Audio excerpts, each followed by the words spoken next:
Just like you wouldn't drive forward by looking to the rearview mirror of your vehicle, you should not be making business decisions by looking only at the past commercial results.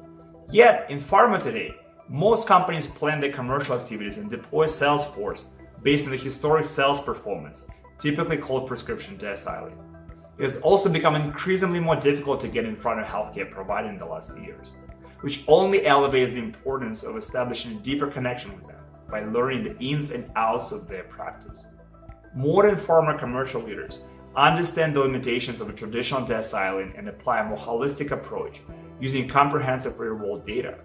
Doing that helps tap into the full market opportunity and navigate the unplanned obstacles that might impact therapy adoption. In this video, I will share specific steps these modern commercial leaders take to do that.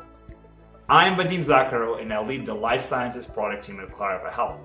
I'm passionate about helping pharma companies optimize their resources so they can focus on getting the right therapies to the right patients. I have carried this passion through the last 7+ years as I worked in product leadership roles at leading life sciences SaaS vendors. At Clarify, I've seen an amazing opportunity to combine the deep clinical expertise of our team with the top-of-the-art software to create effective bespoke commercial strategies. Let's now dive into the specific steps that I've seen modern commercial leaders take that help them exceed targets while keeping their sales force engaged. Having a plan starts with understanding the patient, and hence the best provider targets list starts with precise clinical informatics inputs that enable to isolate patients who would benefit from a therapy. While some patients cohorts are relatively easy to isolate, such as the type 2 diabetes, others may require a more holistic and involved clinical informatics approach. You can acquire digital real-world data sets to do this, but then you would still need to ingest, process, and harmonize the data before being able to mine insights, only to have these insights become obsolete once the refreshed data comes in next month. However, you can take this hefty burden away from a commercial team and acquire data that has already been enriched and translated into clear patient signal without the data noise. And as a result, commercial teams get the best of both worlds, saving time and resources while getting the most precise and actionable patient cohorts. For the next step, you need to pick the appropriate attribution logic between patient and providers. Ask yourself, are you only going after the providers that have prescribed the therapy in the past? What about prescribing competitive therapy? Is one prescription a month a sufficient threshold? How about providers that are not prescribing but managing a patient as an impact on the treatment decisions for them? All these are extremely important questions to consider. This is where a lot of life sciences teams may fall short by not applying the appropriate attribution logic or applying only a generic one. As a commercial leader, you want to be nimble and adjust the provider attribution logic as business needs evolve. Success in this step will ensure that the sales team optimizes their time in the field. We all know how hard it is for them to set up that meeting with a physician. The last thing you want their sales team to hear is this therapy wouldn't benefit the patient I see.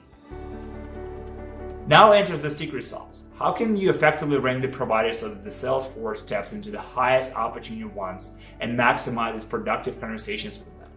We already discussed in the beginning of this video why traditional deciling only tells part of the story, as it is essentially a lagging indicator.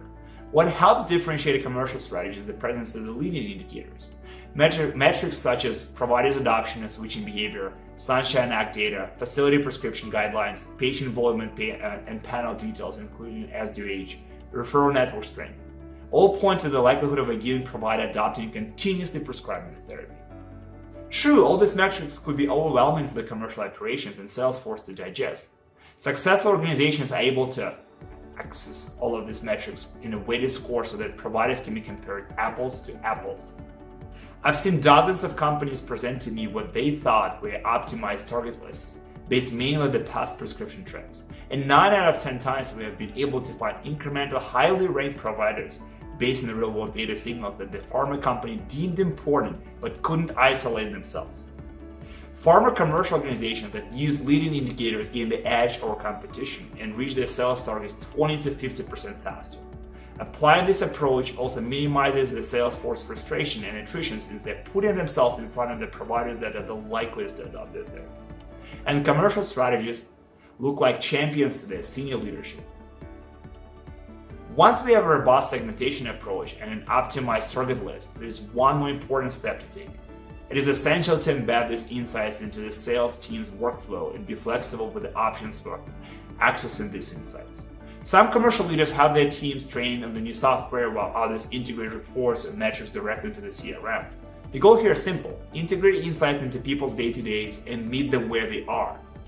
As a result, commercial teams get a new highly effective segmentation and targeting strategy that doesn't completely interfere with their daily routines. And as market conditions evolve and new real-world data comes in, fully integrated insights ensure that the teams receive real-time updates to course correct. As we've discussed, modern pharma commercial leaders can still reach their goals in this complex market if they apply leading indicators to their segmentation and targeting strategy. Successful teams synthesize multiple provider signals and isolate meaningful behavioral and clinical changes, ensuring the commercial team maximizes their ROI and has the right information at their fingertips to pivot the segmentation target strategy as conditions change.